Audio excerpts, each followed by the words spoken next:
M1 L -3 या लिहून एवढं. अजून 1 2 3 4 5 6 7 8 अजून 8 10 बाकी आहेत. मग झालं. अजून 8 बाकी आहेत. हां सप्पे सप्पेत काही नाही. कारण आपण सम सुरुवातच इथून करणार आहे नाही का.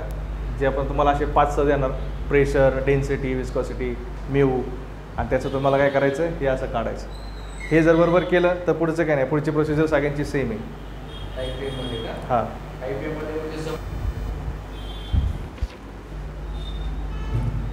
वेट डेन्सिटीचा फॉर्म्युला काय, स्पेसिफिक वेट. वेट डेन्सिटीला दुसरं नाव काय म्हणतात, ऑर स्पेसिफिक वेट. बरोबर, तुम्हाला संबंधित दोन्ही विचारू शकतात. वेट डेन्सिटी म्हणून पण येईल किंवा स्पेसिफिक, जास्त करून स्पेसिफिक वेट येईल. कळलं, स्पेसिफिक वेट म्हणजे काय, स्मॉल डब्ल्यू किंवा गॅमा. त्याचा फॉर्म्युला अजून एक फॉर्म्युला आहे, वेट अपॉन व्हॉल्यूम पण म्हणतात, किंवा दुसरा फॉर्म्युला काय त्याचा, रो इंटू जी. हा पण फॉर्म्युला आपण नंतर म्हणजे जेव्हा आपण दुसरे युनिट शिकणार ना तेव्हा आपण वापरणार आहे. स्पेसिफिक वेट किंवा gamma is equal to rho into g. Rho म्हणजे काय, डेन्सिटी, डेन्सिटी इंटू ग्रॅव्हिटी.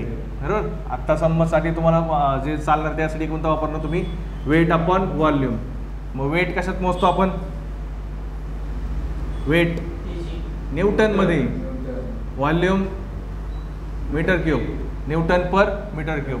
बरोबर, युनिट काय आलं तुमचं, हे काय स्पेसिफिक वेट, स्मॉल डब्ल्यू किंवा गॅमा. युनिट काय आलं, न्यूटन पर मीटर क्यूब. आता न्यूटन कसं करणार, आता के जी मीटर पर सेकंद लक्षात ठेवणार का, सरळ सरळ न्यूटनचा ते MLT फॉर्म लक्षात ठेवणार. हां ते लक्षात ठेवलं. बरोबर, M1 न्यूटनचं लिहितो आधी मी, M1 L1 T -2. बरोबर, हे झालं न्यूटनचं. डिवायडेड बाय काय आहे, मीटर क्यूब आहे. मीटर क्यूब म्हणजे काय येणार इथं, T⁻², हां टी ना, Newton sorry metre, Newton per metre cube आहे. हां म्हणजे एल येणार. बरोबर, L⁻² काय येणार आहे, -3. मग आपण काय करू, इथं L⁻³ ने काय करू, मल्टिप्लाय करू. मग आता याचं उत्तर काय येते, M⁻1. L⁻1 आणि L⁻³ कसं करणार, हा म्हणजे आपला मॅथ्सचा फॉर्म्युला A⁻m आणि A⁻n असेल तर काय करतो आपण, A⁻m प्लस n करतो. म्हणजे यांच्या दोघांचं काय असेल ते करा. 1 - 3 कॅल्क्युलेटरवर करायचं, डोकं नाही झालं डायरेक्ट कॅल्क्युलेटर काढायचं. 1 - 3 किती उत्तर येते, -2. मग इथं काय लिहिणार, L⁻² T⁻². आपण 1200 रुपयाचं कॅल्सी घेतलेलं आहे, सोडायचं नाही ना. कळलं, हे झालं पहिलं. दुसरं काय, वेट डेन्सिटी आलं, स्पेसिफिक व्हॉल्यूम. स्पेसिफिक व्हॉल्यूम ठीक आहे, बघू ते आलं तर करूया, नंतर नको करा, आत्ता तरी गरज नाही. सममध्ये आहे का नाही येते. प्रेशर, प्रेशरचा फॉर्म्युला काय असतो, प्रेशरचा फॉर्म्युला फोर्स अपॉन एरिया. बरोबर, प्रेशर म्हणजे काय, फोर्स अपॉन एरिया. त्याचं युनिट काय असतं, सॉरी सिम्बॉल काय असतो, पी. युनिट काय येणार त्याचं, मग फोर्स युनिट काय, पास्कल किंवा याच्यामध्ये फोर्स युनिट काय, न्यूटन, आणि एरियाचं युनिट काय, मीटर स्क्वेअर. म्हणजे काय आलं, न्यूटन पर मीटर स्क्वेअर. मग इथं सांगा आता ते M⁻1 L⁻1 T⁻² divided by काय, इथं मल्टिप्लाय करतो. हे मल्टिप्लाय काय केलं समजलं ना, हे खाली होतं म्हणून वरती गेल्यावर काय आलं, मायनस झालं. आता इथं पण खाली आहे म्हणून काय करतो, वरती हे न्यूटन पर मीटर म्हणजे लेंथ रेस टू -2. मग इथं काय आलं उत्तर शेवटचं, M⁻1 L⁻² प्लस मायनस दोनातनं एक गेला, एक उरला, मोठ्या संख्येचं चिन्ह -1 T⁻². सरळ सरळ कॅल्सी काढा, 1 - 2 करायचं. हां बरोबर लिहिलं ना बाबा. Weight density M L⁻² T⁻², आणि प्रेशर M L⁻1 T⁻². ठीक आहे. शिअर स्ट्रेस किंवा स्ट्रेस, कोणती पण स्ट्रेस येऊ दे, काय म्हणजे स्ट्रेसचं सिम्बॉल काय त्याचं, सिग्मा. बरोबर ना, याला काय म्हणतो आपण, सिग्मा. स्ट्रेसचं युनिट काय असतं, फॉर्म्युला काय असतं स्ट्रेसचा, बेसिक फॉर्म्युला नाही माहिती. स्ट्रेस हाच असतो, फोर्स अपॉन एरिया, काहीच वेगळं नाही. स्ट्रेस आणि प्रेशर दोन्ही सेमच असतो फॉर्म्युला, पण फरक आहे दोघांमध्ये सांगतो तुम्हाला. त्याचं पण ते काय येणार, सेमच येणार इथं, न्यूटन पर मीटर स्क्वेअर. इथं पण तेच येणार. इथं काही लिहित नाही मी डायरेक्ट, किंवा लिहा इथं परत पहिल्यासारखंच, m⁻⁴ l⁻⁴ t⁻²2 into l⁻⁻², म्हणून आलं काय m⁻⁴ l⁻⁴ t⁻². Force stress म्हणजे काय असतं, जे आतून तयार होतं, बरोबर. आतून आपलं स्ट्रेस कोण देतं, तुमचं तुम्हीच देतं ना, आतमधनं येतं ना, शरीराच्या आतमधनं. आणि प्रेशर कोण देतं, मी देतो, बरोबर ना. अभ्यास करा अभ्यास करा अभ्यास करा. बाहेरनं एक्सटर्नली जे फोर्स अप्लाय असतो divided by cross sectional area, त्याला काय म्हणतात, प्रेशर. एक्सटर्नली जर असेल तर, आणि इंटरनली जर असेल तर त्याला काय म्हणतात, सिग्मा, स्ट्रेस. डायनॅमिक विस्कोसिटी,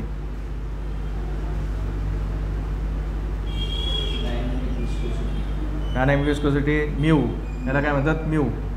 त्याचं युनिट नाही, फॉर्म्युला नाही आहे, याचं डायरेक्ट युनिट आहे newton second per metre square. Newton second per metre square. आता काढायचं न्यूटन सेकंद पर मीटर स्क्वेअरचं. आधी लिहितो न्यूटनचं, m⁻⁴ l⁻⁴ t⁻². सेकंद त्याच्यासमोरच आहे, म्हणजे काय येणार, t⁻1 मल्टिप्लाइड बाय ह्या मीटर वरती गेल्यावरती काय होणार, l⁻². आता सगळं करा, m⁻⁴ तसं एकच नाही m, हां, l⁻⁴ l⁻⁻² plus minus minus -1 t⁻² t⁻1 काय येणार मग इथं, बरोबर. काय आलं तुमचं, m⁻⁴ l⁻⁻1 t⁻⁻1.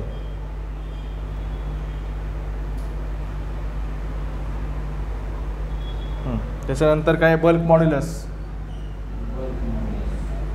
पुढं बघितलं आहे बल्क मॉड्युलस आपण सॉममध्येच बघितलं आहे. बल्क मॉड्युलसचा फॉर्म्युला काय असतो, direct stress divided by volumetric strain.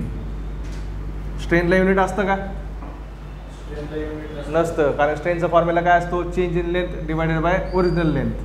त्याला युनिट नसतं. वरती पण लेंथ आहे, खाली पण लेंथ आहे. लेंथ कॅन्सल होतं, मीटर किंवा mm काय होतं, कॅन्सल होतं, युनिटलेस असतं. मग तुमचं जे स्ट्रेसचं युनिट असणार तेच कोणाचं युनिट असणार आहे, बल्क मॉड्युलसचं. मग स्ट्रेसचं युनिट आपण काढलं आहे वरती, काय आलं आपलं, Newton per metre square.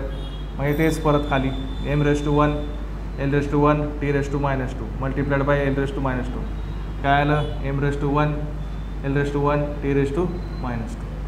Stress झालं, डायनॅमिक विस्कोसिटी झालं, बल्क मॉड्युलस झालं. टॉर्क. टॉर्क काय असतं, टॉर्क किंवा मोमेंटम. टॉर्क किंवा मुवमेंट आपण सॉममध्ये शिकलो. टॉर्क किंवा मुवमेंट. आपण अशी डायग्राम काढलेली वाकरे, तुम्ही होते का, मला आठवत नाही आता. असं डायग्राम काढलेले आपण सॉमला होते का तुम्ही, क्लासला नव्हते, ऑनलाईन झालं का, ठीक आहे.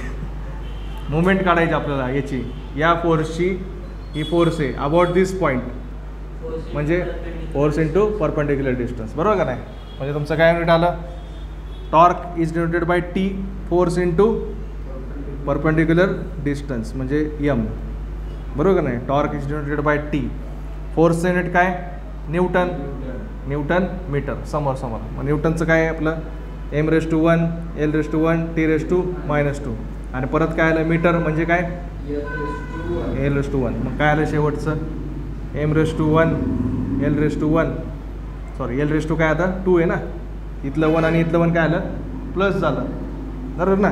दोघांमध्ये मल्टिप्लिकेशन आहे, मग तुमचं ते वरच्या याचं काय होणार, ॲडिशन होणार. आणि t⁻². एवढं लिहा. आता राहिले 2, नाही तर ठीक आहे तिकडे लिहू आपण, 2च राहिले. टॉर्क झाला. Surface tension. सरफेस टेन्शन त्याचा फॉर्म्युला काय, सरफेस टेन्शनचा सिग्मा, ते पण सिग्माने डिनोट करतात. सिग्मा ते पण तसंच आहे, न्यूटन पर मीटर, म्हणजे त्याचं युनिट काय, force upon distance. Newton per metre square आहे. मग MLT फॉर्ममध्ये काय येणार, m⁻⁴ l⁻⁴ t⁻² multiplied by Newton metre आहे, बरोबर ना. मीटर म्हणजेच काय येणार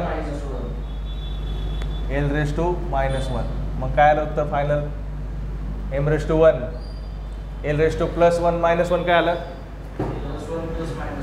हां म्हणजे असं करायचं +1 -1 काय उत्तर येते 0 म्हणजे ते 0 एल रेस टू 0 घेतल्यावर आपण लिहितो का ते नाही रे मग ते कट झालं राहिलं काय e raise to -2 surface tension झालं. मोमेंटम म्हणजे टॉर्क का मुवमेंट म्हणजे टॉर्क आणि शेवटचं पॉवर. पॉवर कशात मोजतो आपण वॅटमध्ये बरोबर ना पॉवर पी आणि त्याचं युनिट काय असतं वॅट पण त्याचं ओरिजिनल फॉर्म्युला काय आहे न्यूटन मीटर पर सेकंद. हा तुमचा न्यूटन मीटर पर सेकंद म्हणजेच काय असतं वॅट असतं. मग आता याच्यानुसार सांगा न्यूटन मीटर पर सेकंद म्हणजे M raise to 1 L raise to 1 T raise to -2 metre त्याच्या समोरच आहे L raise to 1 multiplied by T raise to -1. मग फायनल काय आलं एम रेस टू 1 हे 1 आणि 1 काय आलं एल रेस टू 2 आणि टी रेस टू बरोबर -2 + -1 काय ना उत्तर -3 बरोबर. मी रिस्कच नाही येणार मी जर तुमचं सरळ कॅल्सी कळलं कारण इथं जर तिथं 2च्या जागी जर 3 झालं किंवा 3च्या जागी जर 2 झालं तर पूर्ण मेहनत पूर्ण फळा भरलेली मेहनत जसं मी फळा भरणार तसं तुम्ही वही भरणार 3 पानाची ती पूर्ण वाया जाईल. हां तुम्ही आता हे लक्षात ठेवा किंवा चिठ्ठी घेऊन जावा तुमची मर्जी कसं पण करा पण हे जर असेल पुढचं सम काय नाही पुढचं सम तुम्ही प्रॅक्टिस करून सोडू शकता. 2 सम सोडले की तुम्ही तिसरं सम तुम्ही सोडवणार आहे कळलं लिहून घ्या एवढं चालू करू आपण. हेच कसं बेसिक आहे याला वेळ लागला 0.5 हां हां मग बेटर पॉईंट दिसलो नाही 327.5 ते नाही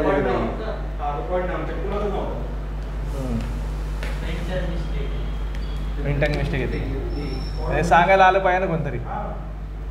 बरं आता बघा the drag force experience by a flat plate of length L. Drag force आहे काहीतरी एक प्लेट आहे अशी त्या प्लेटवरती अशी फोर्स आहे ड्रॅग म्हणजे काय ओढणे बरोबर by a flat plate of length L त्याची लेंथ दिली एल इमर्स इन अ लिक्विडमध्ये आहे लिक्विडची व्हॅलोसिटी काय आहे व्ही आहे विस्कोसिटी काय आहे म्यू आहे डेन्सिटी काय आहे रो. तुम्हाला हे दिलेलं आहे हे दिलेलं नाही आहे हे दिलेलं आहे. Also depends on the acceleration due to gravity जी सगळ्या गोष्टी दिलेल्या म्हणजे त्यांनी काय सांगितले की तुमची जी फोर्स आहे ती कशावरती डिपेंड आहे experience by flat force drag force experience drag force तुमची जी आहे ती कोणत्या गोष्टीवरती डिपेंड आहे या बाकीच्या सगळ्या आहे का नाही. Derive the expression for drag force F. तर एफसाठी तुम्ही काय करा इक्वेशन तयार करा. हे झालं तुमचं काय डायमेन्शनल ॲनालिसिस म्हणजे काय दिलं का याच्यामध्ये आपण स्वतः इक्वेशन तयार करतोय फॉर्म्युला तयार करतोय बरोबर का नाही म्हणून आपण ते डायमेन्शन ॲनालिसिस शिकतोय की बाबा तुम्हाला ड्रॅग फोर्स काढायची एक अशी प्लेट आहे पाण्यामध्ये प्लेट आहे तुम्हाला त्याची विस्कोसिटी दिली याची म्यू दिला व्हेलोसिटी दिली याची तुम्हाला त्याचा एरिया लेंथ दिली याची लेंथ दिले त्याच्यानंतर तुम्हाला काय दिले डेन्सिटी दिली सगळ्या गोष्टी दिल्यात आणि तुम्हाला सांगितले की इकडनं जी ड्रॅग फोर्स तुम्ही काढताय एफ ती किती आहे त्याचं फॉर्म्युला डिराईव्ह करा कळलं म्हणजे तुम्हाला स्वतः सायंटिस्ट बनवलं थोडक्यात कळलं नाही तसा फिक्स फॉर्म्युला नाही आपण स्वतः तयार करणार असा फॉर्म्युला नसतो नाही तसं नाही तसं मग तुम्हाला क्वेश्चनमध्ये देतात कधी की असं नाही का L H S is equal to R H S जसं आपल्याला मॅथ्समध्ये असतं ना तसं पण आहे सम नाही का डायरेक्ट तुम्ही हे प्रूव्ह करा हां मग तेच करणार आहे आपण आधी पहिलं सम बेसिक प्रमाणे. आता फोर्स एफ तुम्हाला काय दिलेला आहे की हा फोर्स एफ कोणत्या गोष्टीवरती डिपेंड आहे बाकी सगळ्या कोणत्या गोष्टी आहेत बघा force is depend on L म्हणजे याचं कसं आहे force is a function of length L त्याच्यानंतर काय velocity length V viscosity mu density rho आणि acceleration due to gravity g बरोबर हे असं लिहून ठेवायचं. यालाच तुम्ही कसं लिहू शकता ऑर ते फंक्शनच्या याच्याप्रमाणे किंवा function of F L V mu rho g is equal to काय असतं 0 असतं ते फंक्शननुसार फॉर्म्युला असं समजा. हे लिहायचं. हे तर समजलं कसं लिहायचं. Force is directly depends on this parameters. म्हणजे हे डिपेंडेबल पॅरामीटर आहे. ही फोर्स कोणत्या याच्यावरती डिपेंड आहे, या सगळ्यांच्या याच्यावरती डिपेंड आहे. बरोबर का नाही. म्हणजे तुमचे इंडिपेंडंट पॅरामीटर्स कोणते झाले, हे तुमचे झाले. हे स्वतःच्या याच्यावरती डिपेंड आहे ना, हे दुसऱ्यांच्यावरती डिपेंड आहे का नाही. हे फोर्स कोणती आहे, फोर्स यांच्यावरती डिपेंड आहे. हे लिहिलं. त्याच्यानंतर तुम्ही काय करणार, फोर्स लिहिलं, एफ लिहिलं. त्याच्यानंतर आपल्याला बघायचे number of parameters. Number of parameters किती आहेत. नंबर ऑफ पॅरामीटर्स म्हणजे किती गोष्टी त्याच्यामध्ये, किती आहेत या सगळ्या टोटल. हे पण पकडायचं. फोर्स 1 2 3 4 5 आणि 6 सगळं. हे कुठलंच घ्या, हे घ्या किंवा हे घ्या. पॅरामीटर्स किती आहेत. फोर्स पण पॅरामीटर आहे ना, फोर्सला पण मोजायचं. डिपेंडंट असू दे किंवा इंडिपेंडंट असू दे. 6 आहेत. 1 2 3 4 5 6. नंबर ऑफ पॅरामीटर्सला काय म्हणतात, स्मॉल एन. किती आहेत तुमचे, 6. आता number of fundamental parameters. Number of fundamental parameter किती असतात आपले, आपण शिकलो मगाशी. फंडामेंटल पॅरामीटर कोणते असतात आपले, लेंथ, मास आणि टाईम. सगळं आपलं MLT फॉर्ममध्येच असतं ना, MLT. किती आपलं असतात फंडामेंटल पॅरामीटर्सला काय म्हणतात, M. ते किती आहेत आपले, 3. म्हणून नंबर ऑफ किंवा इथं लिहा अकॉर्डिंग देन बाय कोणतं इक्वेशन आहे, बर्नॉलिस. सायंटिस्टचं नाव काय बाबा, बकिंगहॅम ना. Then by Buckingham theorem. Then by Buckingham theorem pi is equal to, formula काय येणार तुमचा, N मायनस M. पायचा फॉर्म्युला काय, N किती आले तुमचे 6 मायनस M किती तुमचे 3. पाय किती आलं तुमचे 3 आले. म्हणून मी कसं लिहिणार, हे तुमचे पाय किती आले 3 आले बरोबर. म्हणून काय लिहिणार मी, फंक्शन π1 π2 आणि π3 मस्ट बी इक्वल टू 0. हे तुमचं बकिंगहॅमने डोकं लावून काहीतरी केले, त्यांनी फॉर्म्युला केला. जर तुमचे फंडामेंटल पॅरामीटर जर तुमचे 3 असतील आणि नंबर ऑफ पॅरामीटर तुमचे 6 असतील, तर दोघांची वजाबाकी करायची, दोघांना सबस्ट्रॅक्ट करायचं. तुमचे नंबर ऑफ पाय पॅरामीटर्स किती येतात, पाय इज इक्वल टू काय असतं फॉर्म्युला, N मायनस M असतो. किती आले तुमचे 3 आले. मग 3 आले तर कसं लिहिणार, π1 π2 π3 इज इक्वल टू 0. 4 आले तर काय करणार, π1 π2 π3 π4 इज इक्वल टू 0. हे झालं तुमचं इक्वेशन नंबर फर्स्ट. आता याच्यानंतर तुमचे याच्यामध्ये जॉमेट्रिकल पॅरामीटर्स कोणते आहेत, फ्लुइड पॅरामीटर्स कोणते आहेत आणि फ्लो पॅरामीटर्स कोणते ते बघायचं. जॉमेट्रिक पॅरामीटर्स किंवा कॉमेट्रिक क्वांटिटी काय म्हणतात त्याला, जॉमेट्रिक प्रॉपर्टी. जॉमेट्रिक प्रॉपर्टी कोणत्या आहेत तुमच्या याच्यात, L कोणती होती आपण लिहिलं तुमच्या नोट्समध्ये लिहिलेले बघा. जॉमेट्रिक प्रॉपर्टी कोणती असते आपली, लेंथ असतं, डायमीटर असतं, रेडियस असतं.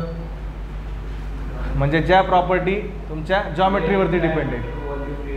हां बरोबर. मग आता इथं डायमीटर आहे का, नाही आहे. लेंथ घेणार, कोणतं घेणार, लेंथ. त्याच्यानंतर जॉमेट्रिक प्रॉपर्टी झाली L. त्याच्यानंतर फ्लो प्रॉपर्टी. फ्लो प्रॉपर्टी कोणती इथं दिलेली त्यांनी तुम्हाला, व्हेलॉसिटी दिलेली V. डेन्सिटी नाही ना, डेन्सिटी तुमची काय आहे, फ्लुइड प्रॉपर्टी आहे. हां मग हे तुमचं काय आहे, फ्लुइड प्रॉपर्टी. फ्लुइड प्रॉपर्टी कोणती तुमची, डेन्सिटी रो. असं तुम्ही लिहिलं बरोबर ना. बाकी काय आहे तुमचे, हे फोर्स तर काहीच नाही आहे, फंडामेंटल पण नाही, तो कोणतीच नाही. लेंथ झाली, वेलोसिटी झाली, डेन्सिटी, कायनेमॅटिक विस्कोसिटी पण ही कोणती झाली, फ्लुइड प्रॉपर्टीज झाली. कायनेमॅटिक विस्कोसिटी पण कोणती आहे, फ्लुइड प्रॉपर्टीच आहे. डेन्सिटी पण फ्लुइड प्रॉपर्टीच आहे. आणि जी ॲक्सेलरेशन ड्यू टू ग्रॅव्हिटी काहीच नाही. मग आता तुम्हाला कन्फ्युजन होऊ शकतं की कोणतं घ्यायचं. कधी पण जास्त करून कोणतं घेतलं आहे, डेन्सिटीज घेतलं. पहिल्यांदा कोणती घ्यायची, बेसिक कोणती आहे, बेसिक कोणती आहे, डेन्सिटी काय आहे, बेसिक आहे. डायनॅमिक हां म्हणजे डायनॅमिक विस्कोसिटीचा फॉर्म्युला काय आहे, न्यूटन सेकंड पर मीटर स्क्वेअर आहे. म्हणजे ती डिपेंड आहे, कोणावरती डिपेंड आहे, याच्यावरती डिपेंड आहे, डेन्सिटीवरती. म्हणून बेसिक कोणती आहे तुमची, डेन्सिटी काय आहे, डायनॅमिक विस्कोसिटीपेक्षा बेसिक कोणती झाली तुमची, डेन्सिटी झाली. कळलं. असं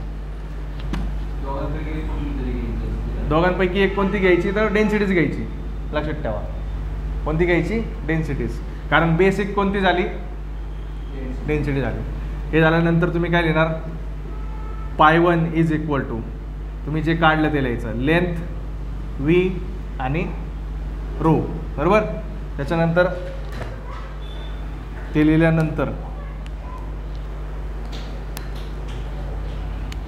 तिथं काय लिहिणार, याचं ब्रॅकेट करणार. सिमिलरली पाय 2 लेंथ व्ही आणि रो. सिमिलरली पाय 3 लेंथ व्ही आणि रो. बरोबर. आता आपल्याला काय करायचं, हे असं केलं. इथं काय लिहिणार मी, x1 y1 z1, x2 y2 z2, x3 y3 z3. आता आपण ज्याचं उत्तर फाइंड करणार आहे ते कुठं लिहिणार तुम्ही, इथं लिहिणार त्याच्याबरोबर. ज्याचं उत्तर आपल्याला फाइंड करायचं आहे, कोणाचं उत्तर फाइंड करायचं आपल्याला, फोर्सचं. बरोबर का नाही. आता राहिलंय कोणते दोन प्रॉपर्टी बघा बरं. फोर्स झाली का, झाली. लेंथ झाली का, झाली. वेलोसिटी झाली का, झाली. राहिले कोणते तुमचे, हे झालं, हे तिन्ही झाले आणि फोर्स झाले. राहिले कोणते दोन प्रॉपर्टी, म्यू आणि जी राहिले. बरोबर का नाही. ते इथे लिहून टाकायचं, म्यू आणि जी. कळलं. आता ते कसं लिहिणार, लाईनीने. पहिलं कोणतं आलंय, म्यू आलंय म्हणून ते म्यू 2 नंबरला टाकणार, आणि जी कुठलं आलंय 3 नंबरला म्हणून ते 3 नंबरला टाकणार. कुठलं नाही, यांनी जसं दिलं तसंच, त्यांनी ज्या लाईनमध्ये दिले त्याच लाईनमध्ये लिहिले आपण. हां, त्याच लाईनमध्ये लिहायचं. खरं तसं काय नाही. तुम्ही म्हणजे हेला उलटं पालटं जरी केलं आणि तुम्ही डिराईव्ह जरी केलं तरी त्याला पण 100% बरोबर मार्क आहेत. तुमचं फॉर्म्युला वेगळा असणार, तुमचा फॉर्म्युला वेगळा असणार, तरी पण तुम्ही काय केलं, डिराईव्ह केलं. हे डेरिव्हेशन आहे. उत्तराला तुमच्या पण मार्क आहे, उत्तराला तुमच्या पण मार्क आहे. याच्यात काही स्टँडर्ड नाही. कळलं. असं इथपर्यंत समजलं. काय केलं आपण, जे आपल्याला काढायचं ते लेफ्ट साईडला ठेवलं आणि बाकी सगळ्या इकडे लिहिलं. त्याला फंक्शन म्हटलो. आणि त्या म्हणजे ही फंक्शनचा अर्थ काय की फोर्स तुमची कोणावर डिपेंड आहे, या सगळ्यांच्यावरती डिपेंड आहे. नंतर याला असं केलं, फंक्शनच्या फॉर्ममध्ये लिहिलं. नंबर ऑफ पॅरामीटर्स मोजले किती होते, 6. त्याच्यावरनं मी काय घेतले, नंबर ऑफ फंडामेंटल पॅरामीटर्स मोजले. नंबर ऑफ फंडामेंटल पॅरामीटर्स किती असतात आपले, दरवेळेस 3च असतात प्रत्येक सममध्ये.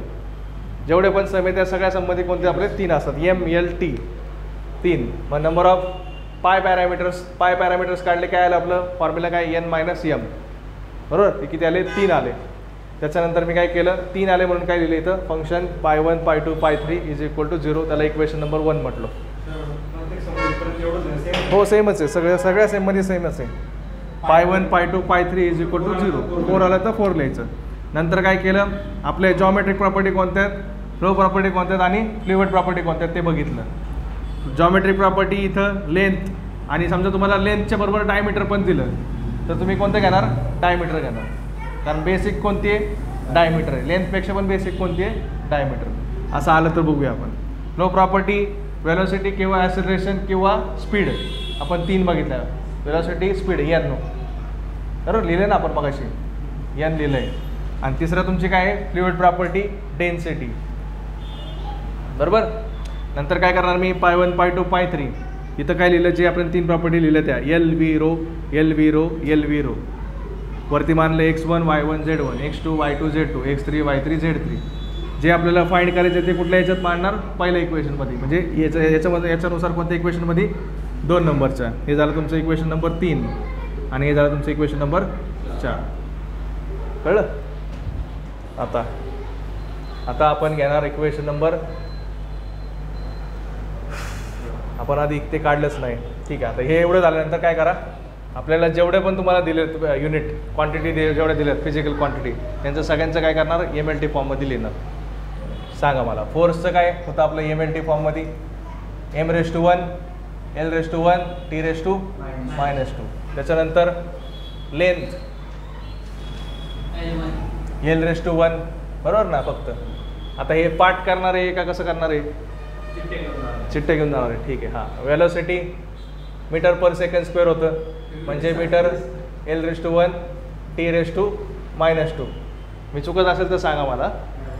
हां, त्याच्यानंतर म्यू काय होतं, म्यू म्हणजे हां वेलोसिटी, हो लिनियर वेलोसिटी. हां, L1 t- मीटर्स, हां t-1, बरोबर, l⁻⁻1. नंतर म्यू फॉर्म्युला काय होता आपला, न्यूटन सेकंड पर मीटर स्क्वेअर. म्हणजेच काय काढलं आपण ते सांगा. M1 L-1 T-1 हे काढलं. त्याच्यानंतर डेन्सिटी काय असतं kg/m3 म्हणजे m⁻1 आणि t⁻kg/m3 ना L-3 बरोबर. रेंज झालं. आणि ग्रॅव्हिटी म्हणजे काय असतं मीटर/सेकंड² म्हणजे L⁻1 आणि t⁻2 बरोबर ना. ॲक्सिलरेशन ड्यू टू ग्रॅव्हिटी असेल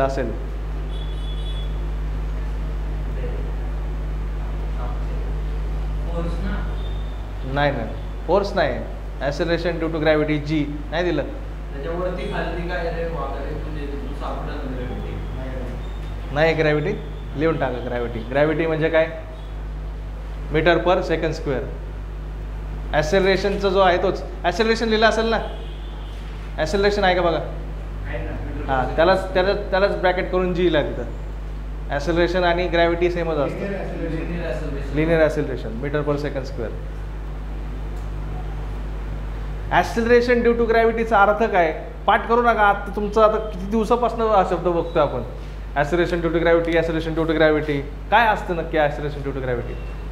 ग्रॅव्हिटीमुळे झालेलं ॲक्सेलरेशन तेच असतं ना. मग ग्रॅव्हिटी म्हणजे काय पृथ्वीचं चुंबक आपल्याला खाली खेचते बरोबर का नाही. गुरुत्वाकर्षण आपल्याला काय करते खाली खेचते. त्याच्यामुळं जर तुमचा एखादा ऑब्जेक्ट जर वरनं खाली जर पडत असेल तर त्याच्यामध्ये ॲक्सेलरेशनमध्ये किती चेंज होतोय त्याला काय म्हणायचं ॲक्सेलरेशन ड्यू टू ग्रॅव्हिटी. किती चेंज होतं आपलं 9.81 मीटर/सेकंड² म्हणजे एका मिनिटाला किती चेंज होणार 9.81 मीटर. तुमचा स्पीड म्हणजे वेलॉसिटी तुमची दर मिनिटाला किती वाढतीये 9.81 मीटर वाढतीये.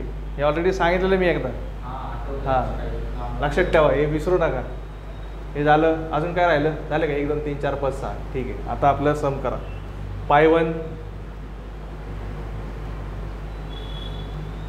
इज इक्वल टू Lच्या जागी काय टाकणार मी जे आपलं आलेलं आहे ते L⁻1 काय x1 हे इक्वेशन घेतोय मी 2 नंबरचं. च्या जागी काय टाकणार L1 T-1 त्याच्यावरती काय आहे y1 आणि नंतर रो किती आहे m⁻1 L⁻−3 z1 बरोबर. आणि इंटू f आहे. f काय m⁻1 L⁻1 T⁻−2. आता तुम्हाला याच्यावरनं काय करायचं इक्वेट करायचं. आता हे पायचं कसं असतं MLT फॉर्म.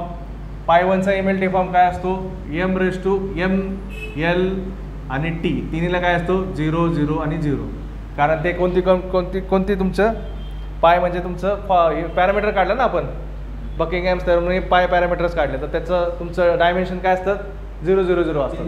तिन्ही याचं π1 π2 π3 π4 π6 पर्यंत किती पण येऊ दे सगळ्याचं काय देणार तुम्ही m⁻0 L⁻0 T⁻0. डायमेन्शन लेस असतं त्याला डायमेन्शन नसतं. याला काय असतं का युनिट. आत्तापर्यंत आपण पाय भरपूर वेळा केलं. पायला कधी युनिट दिलं का आपण नाही ना. मग काय आलं तुमचं हे असं आलं. आता इक्वेट करायचं. इक्वेट कसं करायचं फॉर m मी फक्त काय घेणार सगळ्या mची व्हॅल्यू घेणार. mची व्हॅल्यू किती इथं 0 बरोबर. मग 0 इज इक्वल टू 1 आणि 1. हां मग इथं m कुठे दिसतंय बघा इथं दिसतं m आहे ना इथं m. आता याच्या आधी मला जरा बेसिक फॉर्म्युले सांगा. a⁻m⁻n असेल तर काय करतो आपण मॅथ्स आलं हां a⁻m⁻n बरोबर. अजून काय a⁻m इंटू a⁻n असेल तर काय करतो a⁻m+n बरोबर ना. हे माहिती आहे ना. नसेल माहिती तर साईडला लिहून ठेवा. इथे लिहितो मी साईडला a⁻m⁻n असेल तर काय असतं a⁻m × n a⁻m into a⁻n असेल तर काय असतं a⁻m+n. आता आपलं इथं m⁻0 आहे म्हणजे काय घेतलं फक्त याला काय म्हणतात m⁻0 म्हणजे याला काय म्हणतात इंग्लिशमध्ये रेस टू म्हणजे त्याला काय म्हणतात रेस टू नाही जसं याला कोएफिशियंट म्हणतात एक्सचा कोएफिशियंट 2 एक्सचा कोएफिशियंट काय 2 आहे तसं पॉवर त्याला काय म्हणतात पॉवर. फक्त काय घेणार आपण पॉवर घेणार सगळ्याची आता 0 लिहिलं. आता एम कुठे आहे बघा, इथं आहे का, इथं आहे. M raise to 1 raise to Z1 म्हणजे हे कसं लिहिणार तुम्ही, M raise to 1 raise to Z1 आहे. मग तुम्ही एम घेणार आहे का, इथं घेतला का मी एम, नाही घेतला. हे एम कट केलं, राहिलं काय, इथं 1 आहे आणि इथं काय आहे, Z1 आहे. मग Z1 × 1 काय येतं, Z1 बरोबर ना. इथं आपण हे कसं आलं थोडक्यात असं, A raise to M raise to N काय करणार तुम्ही, यांच्या दोघांचं मल्टिप्लिकेशन करणार. Z1 × 1 काय आलं, Z1 आलं. मग इथं काय लिहिणार तुम्ही, डायरेक्ट Z1 हे झालं. अजून इथं काय, इथं काहीच नाही, त्याला मल्टिप्लिकेशनला काहीच नाही. इथं काय असतं मानणार, मग 1 मानणार किंवा काहीच नाही लिहायचं. काय लिहायचं, डायरेक्ट 1. यांच्या दोघांमध्ये काय आहे, म्हणून इथं काय आलं, +1. हां, इथं हे कसं फोर्स वेगळे आहे ना, हे पूर्ण वेगळे आणि यांच्यामध्ये असं हे नाही आहे. हे तिन्ही तुमचे काय आहेत, कोणते पॅरामीटर्स आहेत, जॉमेट्रिक आणि फ्लो आणि फ्लुइड आहे. हे पूर्ण वेगळे आहेत तिन्ही, बरोबर का नाही. हे त्याच्यामुळे तुम्ही काय करतात, या तिघांचं तसं लिहायचं आणि यांचं काय करायचं, +1 जे असेल ते. म्हणजे आता याच्यावरनं काय काढणार तुम्ही, Z1 काढणार. जे काढायचं ते तिथंच ठेवायचं. +1 आहे, तिकडे गेल्यावर काय आला, -1 आहे. म्हणजे हेच तुम्ही असं लिहू शकता, Z1 = -1 बरोबर. हे झालं तुमचं पहिलं. दुसरं, फॉर L. आता सांगा Lचं कसं करायचं, L रेस टू 0च आहे, 0. हां, इथं काय आलं, x1 × 1 x1 बरोबर, y1 × 1 x1 + y1. इथं दोघांच्यामध्ये काय मल्टिप्लिकेशन आहे ना सगळ्यांच्यामध्ये, म्हणजे काय ना, प्लस x1 + y1 -3z1 काय येणार, -3z1. त्याच्यानंतर अजून इथे एकदा आहे +1. आता x1 आणि Z1 आपण वरती काढलेला आहे, तो टाकून दे त्याच्यात. x1 + y1 -3, Z1 किती आपला, -1 + 1.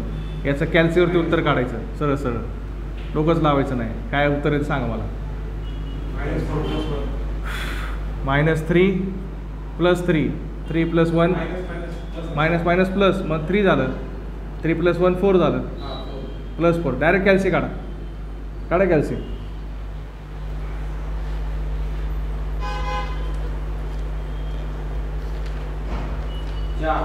चार +4 आलं, +4 = 0. म्हणजे मी असं लिहू शकतो का, x1 + y1 = -4.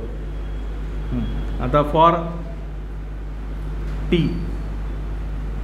टी साठी काय आहे बघा, 0 = आता फक्त टी घ्यायचे. इथं 0 लिहिला, इथं काय येणार, -y1 + -2 बरोबर, -2. म्हणजे तुमचं काय आलं, आता -y1 आहे, आपल्याला y1 काढू शकतो ना याच्यावरनं. मग -y1 इकडे गेल्यावर काय आला, +y1, म्हणजे y1 = किती आला, -2. y1 तुम्हाला भेटला, याच्यावरून तुम्ही x1 काढू शकता. आपल्याला Z1 भेटला आहे, y1 भेटला आहे. आता राहिलं काय फक्त x1.